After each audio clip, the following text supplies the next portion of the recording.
এই সমুদ্র তীরে হযরত ইউনূস আলাইহিস সালাম আল্লাহর রহমতে মাছের পেট থেকে মুক্ত হয়েছিলেন। ফিলিস্তিনের জাইফা নগরীর এই স্থানে আজও হযরত ইউনূস আলাইহিস সালামের স্মৃতিবহ মসজিদ দাঁড়িয়ে রয়েছে। হযরত ইউনূস আলাইহিস সালামকে যখন নদীতে ফেলে দেয়া হয়, তখন বিশালাকার মাছ যখন তাকে গিলে ফেলে, তখন আল্লাহর নির্দেশে ওই মাছ হযরত ইউনূস আলাইহিস সালামকে এই নদীর তীরে এসে দিয়ে যায়। লা ইলাহা ইল্লা আনতা সুবহানাকা ইন্নী কুনতু মিনাজ জালিমিন। বিপদ থেকে রক্ষা পেতে সেদিন হযরত ইউনূস আলাইহিস সালাম আল্লাহর কাছে এই ফরিয়াদ জানিয়েছিলেন। অত্যন্ত দুঃখের বিষয় হলো, ইহুদিবাদী ইসরায়েল মুসলমানদের পবিত্রতম এই স্থানটিকেও দখল করে রেখেছে। সুপ্রিয় বন্ধুরা, আসসালামু আলাইকুম। এটি হচ্ছে এমন এক সমুদ্রের তীর, যেই সমুদ্রের তীরে আল্লাহর নবী হযরত ইউনূস আলাইহিস সালাম মাছের পেট থেকে আল্লাহর রহমতে, আল্লাহর অশেষ রহমতে বের হয়ে এসেছিলেন। আমরা এই ঘটনা সারা বিশ্বের মুসলমানরা কম বেশি জানি যে হযরত ইউনূস আলাইহিস সালামকে তিনি যখন সমুদ্রে পড়ে যান, তখন এক বিশাল দৈত্যাকার তিমি মাছ তাকে গিলে ফেলে এবং ওই মাছের পেট থেকে শেষ পর্যন্ত আল্লাহর অশেষ রহমতে হযরত ইউনূস আলাইহিস সালাম বের হয়ে এসেছিলেন। অর্থাৎ হযরত ইউনূস আলাইহিস সালামকে মাছ গিলে ফেলতে পারেনি, হজম করতে পারেনি। ওই এক আল্লাহর অশেষ রহমতে আল্লাহ চাইলে তার বান্দাকে মহা মুসিবত থেকে যে রক্ষা করতে পারেন, সেই ঘটনার, কোরআনের সেই ঘটনার সাক্ষী হয়ে আছে এখনো যেই তীর, যেই সমুদ্রের তীর, সেই সমুদ্রের তীর কিন্তু এটি বন্ধুরা। এবং এই নগরী, এই সমুদ্রটি অবস্থিত হচ্ছে মুসলমানদের প্রথম কিবলা পবিত্র ভূমি ফিলিস্তিনের যেই জাফা নগরী, সেই জাফা নগরীতে। যদিও বর্তমান ইহুদিবাদী ইসরায়েল এই এলাকাটিকে দখল করে এই এলাকার নাম দিয়েছে হাইফা।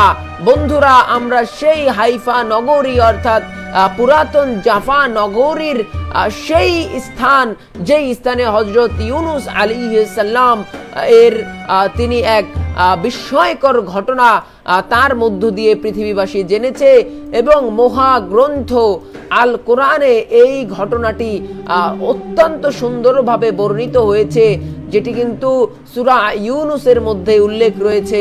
আজকের এই সফরে বন্ধুরা আমরা জানবো এই যে সমুদ্র পার, এই সমুদ্র পারের কথা এবং এই সমুদ্র পারে হযরত মূসা আলাইহিস সালামের দেশ কিন্তু এই ফিলিস্তিন। এবং আমরা জানবো হযরত ইউনূস আলাইহিস সালাম সম্পর্কে পবিত্র কোরআনে স্বতন্ত্র একটি সূরা অবতীর্ণ হয়েছে হযরত ইউনূস আলাইহিস সালামের নামে। বন্ধুরা, দেখতে পাচ্ছেন আপনারা ওই যে যেই কিছু সীমানা আকৃতি দেখা যাচ্ছে, সেগুলো কিন্তু নাবিক অর্থাৎ ইসরায়েলি যে ইহুদিবাদী নাবিকরা, তারা কিন্তু এই জায়গার কর্তৃত্ব দখলে রাখার জন্য তারা কিন্তু ওখানে একটি সীমানা প্রাচীর গড়ে তুলেছে। বন্ধুরা, যেমনটি বলছিলাম যে হযরত ইউনূস আলাইহিস সালাম এছাড়াও পবিত্র কোরআনে আরো 6টি সূরায় তার সম্পর্কে আলোচনা করা হয়েছে। পৃথিবীতে দুজন নবী মায়ের নামে পরিচিত হয়েছেন, একজন হযরত ঈসা ইবনে মারিয়াম আর অন্যজন হযরত ইউনূস ইবনে মাত্তা। মাত্তা হযরত ইউনূস আলাইহিস সালামের আম্মা জানের নাম, মায়ের নামেই তাকে ইউনূস ইবনে মাত্তা বলা হয়। কোরআন মাজিদ তাকে 3টি নামে উল্লেখ করা হয়েছে। মূল নাম হচ্ছে ইউনূস, দ্বিতীয় নাম হচ্ছে জুনুনুন এবং সাহিবুল হুত। জুনুনুন ও সাহিবুল হুতের অর্থ মাছওয়ালা। মাছ সংশ্লিষ্ট ঘটনার ইঙ্গিত করে তাকে এ নামে ইঙ্গিত করা হয়েছে। হযরত ইউনূস আলাইহিস সালাম কে বর্তমান ইরাকের মসুল নগরীর নিকটবর্তী নিনাওয়া জনপদে নবী হিসেবে আল্লাহ তাআলা প্রেরণ করেছিলেন। সূরা সাফফাতের 147 নং আয়াতে সংক্রান্ত আলোচনা করা হয়েছে। তিনি মসুলবাসীকে আল্লাহর পথে ডাকলেন, হিদায়াতের পথ প্রদর্শন করলেন, ঈমান ও সৎকর্ম প্রতি আহ্বান করলেন, আখিরাতের বিষয়ে সতর্ক করলেন, জাহান্নামের ভীতি প্রদর্শন করলেন, জান্নাতের নাজ নিয়ামতের কথা শোনালেন, কিন্তু তার সম্প্রদায়ের লোকজন অবাধ্যতা প্রদর্শন করলো। বন্ধুরা, আজকের এই সফরে আমরা কিন্তু হযরত ইউনুস আলাইহিস সালাম, আল্লাহর পয়গম্বর হযরত ইউনুস আলাইহিস সালামের ঐতিহাসিক ঘটনা জানবো। তিনি কিভাবে মাছের পেটে গেলেন এবং এই যে বিশাল সমুদ্র পথ, এই সমুদ্র পথের মধ্যেই অর্থাৎ এই সমুদ্রের তীরে এসে কিভাবে মাছ তাকে পেট থেকে বের করে দিল এবং সহি সালামতে তিনি বেঁচে গেলেন আল্লাহর রহমতে, সেই ঘটনা কিন্তু আমরা জানবো। বন্ধুরা, আপনারা কে কোথা থেকে ঠিক এই মুহূর্তে এই ভিডিওটি প্রেস পোস্ট 24 কে দেখছেন অবশ্যই কমেন্ট করে জানাবেন এবং আপনাদের কেমন লাগছে সেটিও কিন্তু আমাদেরকে জানাবেন। তো বন্ধুরা, যেমনটি বলছিলাম, একদিন দুদিন করে দীর্ঘদিন অতিবাহিত হয়ে গেল।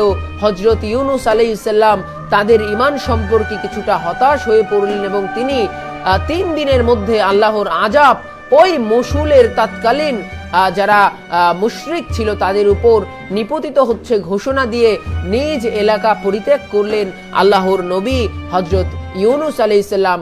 কিন্তু এলাকা পরিত্যাগ করার ক্ষেত্রে তিনি আল্লাহর নির্দেশের অপেক্ষা করেননি। বলা হয়ে থাকে যে ইসলামী বিশ্লেষকরা এমনটাই বলেন, এভাবে আল্লাহর নির্দেশের অপেক্ষা না করে নিজ উদ্যোগে বের হওয়াটা মানে কিছুটা মানে একটা কি বলে নবুয়তের শানের পরিপন্থী ছিল, এমনটাই ইসলামিক স্কলাররা বলে থাকেন, যে আল্লাহর পছন্দ হয়নি এবং আল্লাহ তার প্রিয় বান্দাদের এমন ছোটখাটো বিচ্যুতির কারণেও ধরপাকড় করে থাকেন। বন্ধুরা, এই দেখছেন এখানে কিন্তু একটি মসজিদ রয়েছে এবং এই মসজিদটিতে মুসলমানরা নামাজ আদায় করেন। যদিও ইহুদিবাদী ইসরায়েল এখন কিন্তু বর্তমানে প্রচুর নিষেধাজ্ঞা দিয়ে রেখেছে মুসলমানদেরকে এই পবিত্র নগরগুলোতে প্রবেশ করতে দিতে অনেক বাধার সম্মুখীন হচ্ছে। তো যেমনটি বলছিলাম বন্ধুরা, হযরত ইউনুস আলাইহিস সালাম এলাকা পরিত্যাগ করার পর লোকজন উপলব্ধি করলো যে এবার নিশ্চিত আল্লাহর আযাব চলে আসবে।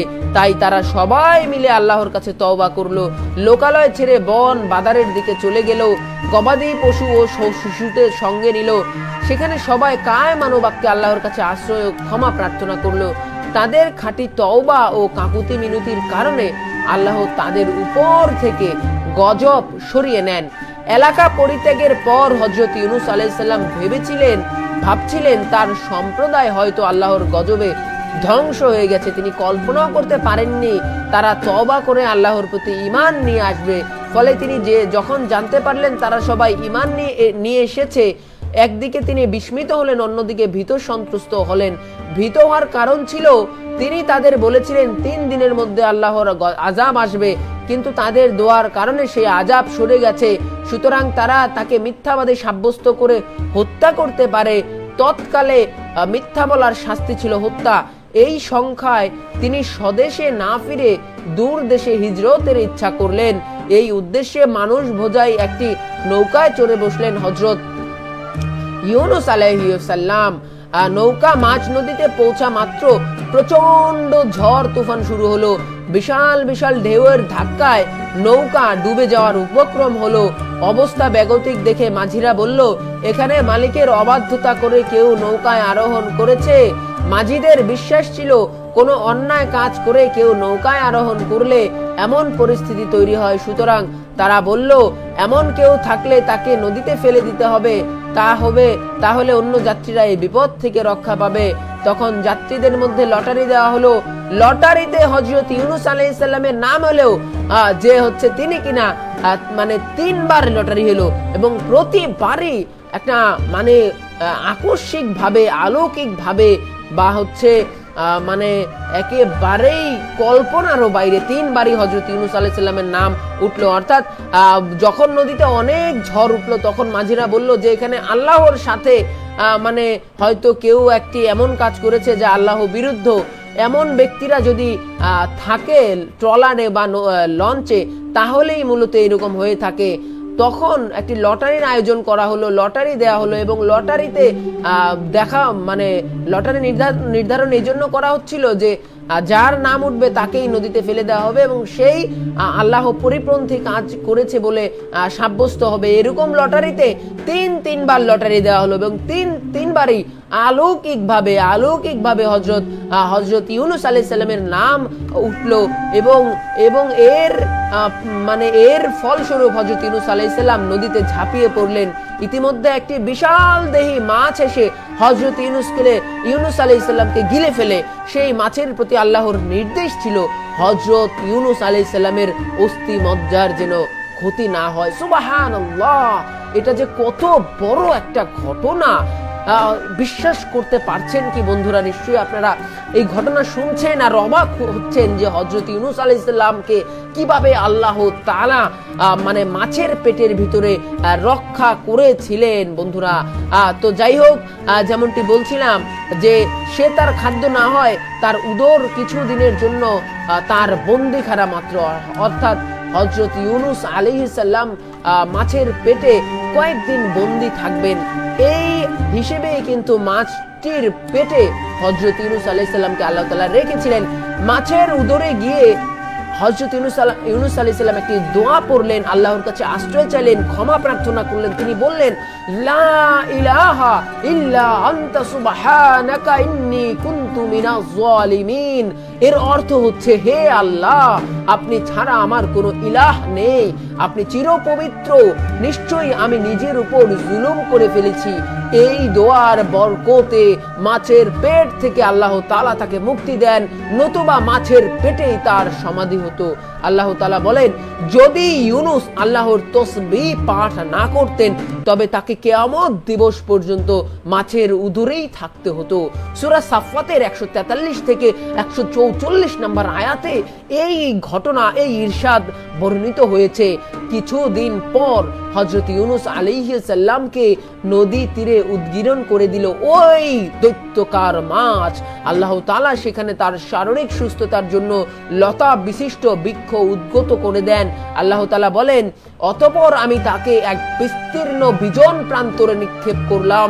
তখন তিনি ছিলেন রুগ্ন, আমি তার জন্য এক লতা বিশিষ্ট বৃক্ষ উদ্গত করলাম। সূরা সাফফাতের 145 থেকে 146 নম্বর আয়াতে এই কথা উল্লেখ রয়েছে। বন্ধুরা, আপনারা সূরা ইউনূস পড়বেন, সূরা সাফফাত পড়বেন, ঘটনাগুলো অত্যন্ত নিশ্চয়ই আপনাকে বিমোহিত করবে। যতই পড়বেন আল্লাহর কুদরত ততই আপনার চোখের সামনে একেবারে আপনার হৃদয়ের মধ্যে ভেসে উঠবে। হযরত ইউনূস আলাইহিস সালামের ঘটনা থেকে আমাদের জন্য বন্ধুরা অনেক শিক্ষণীয় বিষয় আছে। যে কোনো বিপদ আপদে আল্লাহর দিকে মনোনিবেশ করা এবং তার আশ্রয় কামনা করা। হাদিস শরীফে আছে, যে কোনো উদ্দেশ্য হাসিলের নিয়তে যদি কেউ লা ইলাহা ইল্লা আনতা সুবহানাকা ইন্নী কুনতু মিনাজ জালিমিন দোয়াটি পড়ে, তবে আল্লাহ তার উদ্দেশ্য পূরণ করে দেন এবং বিপদ থেকে রক্ষা করেন। তিরমিজি শরীফের 3505 নাম্বার হাদিসে কিন্তু এই হাদিস কিন্তু বর্ণিত হয়েছে। আল্লাহর এসব শিক্ষা আমাদের জীবনেও কিন্তু বাস্তবায়ন করা অতীব জরুরি। আমরা কিন্তু নানা সময় অনেক বিপদে পড়ে যাই, তখন কিন্তু আল্লাহর নবীদের যেই দেখানো দোয়া, শেখানো দোয়া, সেগুলো পড়ে কিন্তু আমরা কি করতে পারি? আমরা বিপদ আপদ থেকে কিন্তু রক্ষা পেতে পারি। আল্লাহ তাআলা পবিত্র কোরআনে ইরশাদ করেন, এবং মাছওয়ালা ইউনূসের কথা স্মরণ করো, যখন সে ক্রুদ্ধ হয়ে চলে গিয়েছিল এবং বিশ্বাসী ছিল যে আমরা তার উপরে কোনরূপ কষ্ট দানের সিদ্ধান্ত নিব না। অতঃপর সে ঘন অন্ধকারের মধ্যে আহ্বান করলো, হে আল্লাহ, তুমি ব্যতীত কোনো উপাস্য নেই, তুমি পবিত্র, আমি সীমা লঙ্ঘনকারীদের অন্তর্ভুক্ত। অতঃপর আমরা তার আহ্বানে সাড়া দিলাম এবং তাকে দুশ্চিন্তা হতে মুক্ত করলাম, আর এভাবেই আমরা বিশ্বাসীদের মুক্তি দিয়ে থাকি। সূরা আম্বিয়ার 87 থেকে 88 নাম্বার আয়াতে কিন্তু এই হযরত ইউনূস আলাইহিস সালামের কথা উল্লেখ করে এই কথাগুলো ইরশাদ করেছেন। এবং আমাদের রাসূল সাল্লাল্লাহু আলাইহি সাল্লাম কিন্তু কি বলেছেন, উম্মতের জন্য বলেছেন, তোমরা আল্লাহর নবীদের মধ্যে মর্যাদার তারতম্য করো না। আর কোন বান্দার জন্য এটা বলা উচিত নয় যে আমি ইউনুস বিন মাত্তার চাইতে উত্তম। কুরতুবী এর ব্যাখ্যায় বলেন, আল্লাহর রাসূল সাল্লাল্লাহু আলাইহি সাল্লাম এটা এজন্য বলেছেন যে তিনি যেমন মিরাজে সিদরাতুল মুনতাহায় আল্লাহর নিকটবর্তী হয়েছিলেন নদীর অন্ধকার গর্ভে মাছের পেটে, তেমনি আল্লাহ ইউনুস আলাইহিস সালামের নিকটবর্তী হয়েছিলেন। বস্তুত এটা ছিল রাসূলের নিরহংকার স্বভাব ও বিনয়ের বহির প্রকাশ মাত্র। বন্ধুরা, আমরা কিন্তু সেই ঐতিহাসিক সমুদ্রের পার থেকে মূলত আজকে এই হযরত ইউনুস আলাইহিস সালামের জীবনের সেই ঘটনা এবং নবী ইউনুস আলাইহিস সালামকে আল্লাহ তাআলা মাছের পেট থেকে যেই সমুদ্র তীরে বের করে এনেছিলেন বলে এইখানকার স্থানীয় মানুষদের বিশ্বাস রয়েছে, সেই জায়গাটিতে দাঁড়িয়ে কিন্তু আজকে সেই জায়গার বর্ণনা কিন্তু আপনাদেরকে দেওয়ার চেষ্টা করেছি। বন্ধুরা, আপনারা যেখান থেকে ঠিক এই মুহূর্তে প্রেস পোস্ট 24 কে দেখছেন, অবশ্যই কমেন্ট করে জানাবেন এবং এই ভিডিওটি ভালো লাগলে বন্ধুদের মাঝে শেয়ার করে দিতে ভুলবেন না। বন্ধুরা, আজকের মতো এখানেই বিদায় নিচ্ছি। আল্লাহ তাআলা সবাইকে সুস্থ রাখুক, ভালো রাখুক, এই প্রত্যাশায় আল্লাহ হাফেজ। আসসালামু আলাইকুম ওয়া রাহমাতুল্লাহি ওয়া বারাকাতুহু।